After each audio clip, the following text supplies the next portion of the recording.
Father's Day was a while back. It was a lot warmer outside that week than it was this week. The grass was much greener. Everybody was getting ready for summer holidays. We were thinking on the Father's Day weekend of a week into the future when we would have our annual church water fight. I promise you we're not going to have a water fight in the next week. Why am I bringing up Father's Day? Because Father's Day, we set aside a sermon series we've been working for almost a year on 1 Peter called Rocksolid, Faithful in the Face of Opposition. And on that Sunday, we set it aside. I said I was going to come back to it, but not for several months. I was going to come back to it in the new year. And we're at the new year. It's been about 6 months, a little over. We're finally going to come back to a sermon series that we put on hold. We have a bunch of little things that I wanted to do, just some things that worked in the timeline better. But I think as we've gone through the last 6 months, I think this sermon series has become all the more relevant.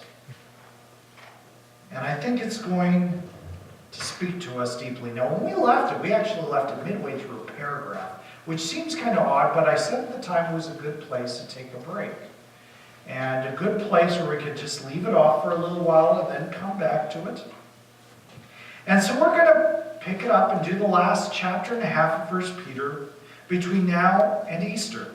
And I promise it feels better out there today, doesn't it, than Thursday and Friday. That's probably a sign Easter's coming. I don't know if it's a sign that we're quite at spring yet, though. When we left 1 Peter, we left it here. Jesus is coming. The end of all things is at hand. Therefore, be self-controlled and sober-minded for the sake of your prayers. It's all about living in the light of eternity. And we're going to pick it up with a couple of ideas that he already started with, but a couple of ideas that are absolutely critical. How do we keep our eyes focused on what is eternal and not what stands before us today? How do we keep our eyes on the one who will last forever? Well, we're going to start with love. With a little hospitality thrown into the mix. There's a young lady. She's kind of coming out of school. She kind of had a little bit of an artistic edge to herself, and so she started to think, I know what I want to do for her. I'm going to be a poet. I'm going to be a poet. I know most people, I look around the room, I know most of you really wanted to be a professional poet for your careers, but it didn't work out for all of you. I see a few smiles. I saw one hand go up. That scares me. Anyways, not a lot of money in poetry. This woman, she kind of figured she could make her money in poetry. She went to New York City. She went to a big publishing company. She walked in, made an appointment with the editor, and says, I think I can be a professional poet. She said, okay. I said, okay. So what do you want to write poetry about? Well, love. Okay. Give me a poem on love. So she paused dramatically, started gazing off into the middle distance with an expression of romance or something on her face. And she started to recite, love is gazing upon a lily pond at night by the shimmering moonbeams where the lilies are in full bloom, and right there, the editor threw his hands up. Stop. Stop for a minute. He said, I want to tell you about my night last night. My wife and I, we have a couple of kids. They were up sick all night. And we were chasing after them and trying to clean up from as they were throwing up. And trying to pat them down and then comfort them. He looked at her and says, you know what, that's love. Not what you just said. Isn't that about right? I think the editor had it about right. Rock solid. Faithful in the face of opposition. I want us to back up. I'm going to get to love in a second, but I want us to spend a couple of minutes catching up with 1 Peter. What 1 Peter is all about. It's about a people who are struggling. The economy's bad. Politically, they are out of favor. Opposition is starting to build against Christians, against the church. Things are going wrong. And you have this gentleman here by the name of Peter, who we first meet in the Gospels as a fisherman who seems to be a little weak-willed, a little bit out of touch with reality at times. But the Holy Spirit has come into his life and altered things so deeply that now he is facing down the very emperor of the Roman Empire, a man by the name of Nero. Now think of this. Fisherman from middle of nowhere is facing down the emperor of the Roman people. It seems like not much of a matchup, does it? In fact, from a human point of view, it's not going to end well for Peter. From a spiritual point of view, it's not going to end well for Nero. But it does end well for Peter. In fact, Peter does very well in this. People of God seem like they're in trouble. And Peter, who is rock solid at this stage, looks around at all the people that he knows, all over the place, different places. And he's worried about them. He's worried. During all the things that are going wrong, are they going to be asking the question, why stick with it? Why not give up? Why not step aside from all this church stuff? It seems like a hassle. Sunday morning I could be out earning money and I'm broke. It puts me in a bad place politically. Might be rejected by friends, neighbors, maybe even family. Why not just give in? And Peter writes this letter as basically a statement of how do you remain faithful when everything is going wrong, and he's trying to prove to them maybe it's going to take you somewhere deeper. Now you may have seen, if you watched any sports news this week, there was some curling going on in preparation for the Olympics next month. And we were watching a little bit of it, mostly because it was a great moment in Canadian curling where, to get ready for this, the Canadian men's curling team took on the Brazilian men's curling team. Now just let that sink in for a second. Bet you did not know Brazil had a national men's curling team. They do, turns out. They even actually have this aspiration to go to the Olympics someday. They didn't make it this time. Eric and I watched a little highlight at the end. And the first end, Brazilians threw the first rock, it went right through the house, right, hit the end. So the Canadians threw up a guard, and then the second rock hit the sides, and then the Canadians shot 7 into the house. Ended the first, I don't know how you score 7 in one end, but they did. 7. Now, I'm not the biggest curling guy. I know 7 in one end is pretty impressive, particularly when you still got your guards sitting there. All 8 Canadian rocks are sitting, not one Brazilian. Second end, of course, Brazil's got the hammer. They stole 3. Then Canada stole 2. By this stage, they're starting to let up a little. Finally, they blanked it in and tried to get the Brazilian team to score 1. They missed the house. This sounds like me curling. So they tried it again in the next end. Tried to get them. They did. They got 1. So then they got it back. They kind of fooled around and scored 3. Anyways, and that's how it ended. Canada, do you think that was a good test to get Canada ready for the Olympics? That sounded like good prep. I mean, they kind of curled as well as I do. Well, maybe they were a little better. I don't know. I haven't curled in a long time. That wasn't great preparation, really. There was no test there. Didn't sound like much of a challenge. How much help do we get preparing if there's no challenge? And Peter is pointing out that we need to live as holy people who've been called out of this world to the things of God, knowing that there will be opposition. And we've got a couple of choices. Actually, God has a couple of choices. We're not given the choice. He could, as we become Christians, just call us out of this world and bring us up to our eternal reward, and we're done with this world. That's one option.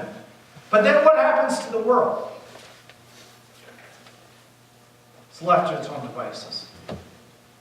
Instead, he has made the choice that we are to live for the moment in this world that is difficult, in this world that might turn against us, in a world where there is sickness, and there is death, and there is struggle, and there is hopelessness.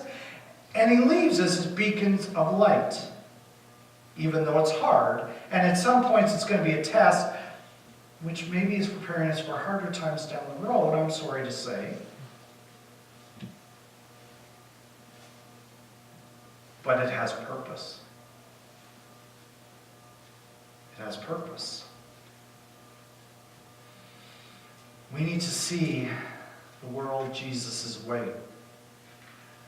Rather than being preoccupied with what the world worships, and I read in that first part of 1 Peter 4 a little bit of some of the things he says the world worships in this material world. And he wants something deeper for us.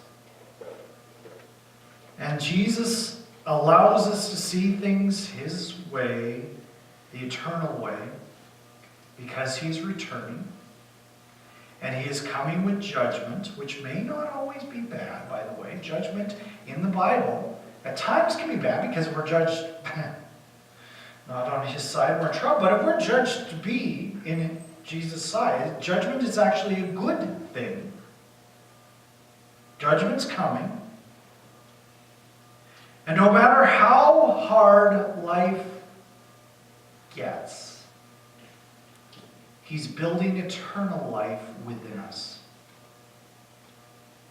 And we don't know what the future holds in this world, but we do know what the future holds in the next. Or at least we're given a glimpse of it, enough of a glimpse of it that it should preoccupy us. And as he's building that into our lives today, it is to prepare us to be a light in a very dark world. Why hold on when we feel alone? And a big chunk of it is simply because those feelings are not reality. And he's testing us and making us stronger to show us that even where we feel alone, you know what? That doesn't mean we are. Eternal life is growing within us. Eternal life grows as we struggle and as we discover that our comfort is not the most important thing, that he's got something deeper for us. So we keep a strong eye towards the future and the fact that God is not going to be done with us, even at the moment of death. That's not the final moment. There is nothing that will stand in the way of God and his future for us. And so we keep moving towards our eternal hope. And that's basically where we've been in 1 Peter. Up until the middle of chapter 4, it's hold tight because God is doing something great in your life. And now we turn our attention. So how do we focus our eyes on the eternal? Because boy, it's hard. Because there's so many distractions around us. There's so many things always around us. We think that sometimes that, we take an hour or something a week, maybe take 2 minutes in the morning to quickly read a Bible passage. That's going to prepare us for a world of opposition. There needs to be something more happening in our lives. And that's the next few weeks, is some actions, some tangible things that we're going to do that are going to draw us into the eternal. In 1 Peter chapter 4, verses 8 and 9, we read, "Above all, keep loving one another earnestly, since love covers a multitude of sins. Show hospitality to one another without grumbling." It's a little bit of a different translation than I read a few minutes ago. That was quite on purpose. This is from the English Standard Version of the Bible. If you go back a few verses, he talks about, okay, there's these sins over here that the world is preoccupied with. They're not part of you anymore. They're not part of your life. Instead, be self-controlled, be sober-minded, which is a way of being clear-headed in your thinking, so that you can pray. So that you can pray. Peter knows those sins are not the bottom line. They are a barrier. They're a distraction. And prayer focuses our hearts. But here's going to be the key thing. Since Jesus comes in love, therefore, that should be the heart of who we are. We talk a lot about ethics in the Christian life, and sometimes it's just easier to boil it down to this. Do this, don't do that, with the emphasis on don't do that. Because it's really easy to check on a list. Okay, well, I didn't break that commandment today, didn't break that one, didn't break that one. Hey, I'm good. Man, I might be able to say, hey, today I kept 9 of the 10 commandments. That's a passing grade, right? 90% sounds pretty good. I feel pretty good about myself. And Jesus comes along, he says, you really want to understand the commandments? You really want to get the heart of it? Love the Lord your God. All your heart, soul, and mind. Love your neighbor as yourself. It's something even bigger than this. The 10 Commandments might be a guide to how we do this, but the heart of the matter is it's love. Because love reigns absolute.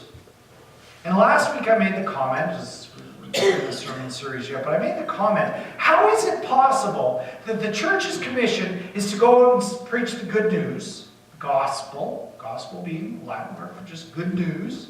How is it that we're supposed to be people who talk about good news, and it seems like the church is always talking about bad news? How is that possible? We need to focus more on the good and love, because Jesus Christ has entered this world to love us. And it says in this, with love, just after he's talked about all these things that can distract us, all these sins, I think the emphasis is really, do you know what the bottom line is? You're forgiven of those. Because when Peter talks about these ethical things, a few verses ago, he doesn't say don't do it. He says this is what you used to do. They're gone. They're forgiven. Focus instead on where you're going, which is how you're going to bring love to this world. The gospel is forgiveness in my life. It's born on my soul. Burned right in there. And if that is true, what God has done in my life, I should be somebody focused on love. Somebody who's sacrificially giving for the good of someone else. Willing to set aside my own rights, emotions, and will so someone else does well. And I'm going to tell you, it is hard. Keep loving one another. He gives this word to describe it, earnestly. And the version that I read a few minutes ago was continually. It's one of those kind of cool words. And if you study Greek, and I know a lot of people that would love to study Greek, right? I got to for several years. I pulled out my Greek Bible this week. I looked it up. It's one of those cool words. There is no equivalent in the English language for this word. It has to do with continually, with zeal, excitement, with perseverance. It is something that has to do with both the intensity of how we do it and the length of time that we do it.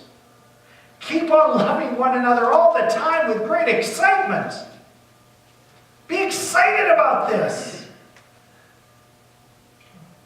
And several of you that I've kind of lately been able to tap on your shoulder and say, can you go and care for this person who's going through a real tough time? Not in the sense of, can you drum off a casserole or something, but can you walk alongside them in life and care for them? Because that's really what the bottom line it is. Walk alongside life with somebody who's struggling. And I've gotten some great reactions. I've got to say, we've got some wonderful people in this church. Love is trying to see people as Jesus sees them through eternal eyes, to have a proper focus. Why? That's that word since there. We could translate that word after earnestly since. We could translate it why?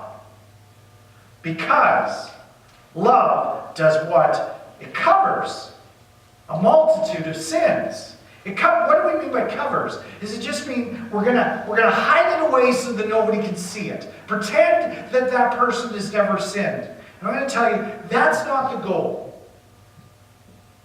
Sin has to be brought to the surface, but not by us, by God. That's His job, not ours. The word here doesn't necessarily just mean to hide, although it can. It's more in the sense of push it out of the way and don't make a big deal out of it. When somebody sins against you, don't make a big deal out of it. Don't focus on the offense that is given to you. If somebody does wrong to you, don't keep bringing it up. Don't pull it out and make a big deal out of it. Because our focus should never be on sin. That's part of love. Push it out of view. Don't make a big deal out of it. There's a great author, Chinese author from almost a century ago now, not quite, by the name of Watchman Nee, and wrote some deep, deep books. And he told the story. Now he wrote, he was Chinese, he started his work in the 20s and 30s in China, coming into World War II. What happened after World War II in China? The communists come along. All of a sudden Christianity is illegal. It's a forced atheism. Watchman Nee actually spent the last 20 years of his life in jail. And he tells the story of a Chinese Christian who owned a rice paddy. Now, I don't know much about farming rice, but he was farming next to somebody who was a minor member of the Communist Party, and so the Christian was always kind of in danger. This communist official kind of had some power over him. And this man would get up every morning, he would irrigate his rice paddy, and it was an old-fashioned way of doing it. It was a little pump that he almost had to ride kind of like a bicycle. He would pump with his legs, he would pump water into his fields. And I don't know entirely how it worked. I have trouble picturing this, but there was a fence between the two rice paddies. And it kept the water in his field, and then the idea was his neighbor would go and pump the same way. His neighbor, the communist official, had a much easier way of irrigating his field. As soon as this man was done doing all the work to irrigate his field, he would go and he would remove a couple of planks from his fence so the water would flow from his field, or from this Christian's field into this communist field. Basically steal the water, do the work easily. Continued, day after day. Watchman, he says, this Christian prayed, Lord, if this keeps up, I'm going to lose all my rice, maybe even my field. I've got a family to care for. What do you want me to do? I love that. What do you want me to do? It's not, can you go fix the problem? And the Lord put a thought in his mind. He said, there's one way you can make sure you get water for your field. So every day for the next little bit, the Christian got up an hour earlier, first put water in his neighbor's field, then put it in his own. Well, now he's not going to steal his water, right? Worked. Both ended up with rice. And you're probably going to guess where this is going to go. The communist became a Christian. It's one of the reasons why Christianity, when the communists took over, there were something like 2 million Christians in China, and today there's closer to 100 million. At a time where Christianity is technically illegal. Because they loved. They covered a multitude of sins. To everybody. You could argue this loving one another might refer to Christians. We should love each other. Showing hospitality, however, takes that away. Hospitality, technically in the Greek, is 2 Greek words. One of those words is a word that means love, philos. The other word is xenos, spelled with an X. We have an English word that we get from another. It's actually the opposite of hospitality. It's called xenophobia. Occasionally you hear that word. What does xenophilos mean? It means to love foreigners. Now, foreigners is not just talking about people from other countries, not just talking about people that speak different language. It could be talking about anybody who's different than us. So in other words, you might want to argue that love one another is love those who are easy. This one's very particular. It's not just about inviting somebody over for a cup of coffee, that kind of hospitality. It's about loving those who are different. It's a very clear word in the Greek. The English translation, I don't think, catches it. Love those who are different. It's a tough story, and I read this story from China. I mean, he's got a neighbor who speaks the same language, same ethnic group, but that's a foreigner to him. And he loves them. He loves them. This is important because it takes the focus off myself and puts it on God above. And loving in this way is all about taking my eyes off myself, my own struggles, my own problems, and putting it on the one who is eternal. Putting on the one who's there. You know, I'm not there in this. I'm not, you know, there's parts of this, as I was going this week, where God kind of said, well, what about this situation where you did pretty poorly in this?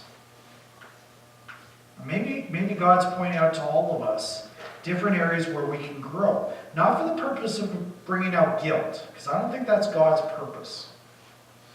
But for the purpose to push us forward. You know what? This might get harder for the church. We might face more and more opposition. In fact, I'm pretty confident, as I look at the news these days, that that's exactly where we're headed. Do we react angrily? Can we not do anything other than just see somebody else's sins and struggles? Or do we turn it around on the world and just care about people and love? And that's going to be the question for the church. Peter's writing here is a call to us to grow in how we love and how we turn our eyes towards Jesus, because that's the bottom line. As we love, it turns us towards Jesus. And so we're going to sing a closing hymn that just kind of captures that idea, one that's certainly familiar. It's hymn 332, Turn Your Eyes upon Jesus.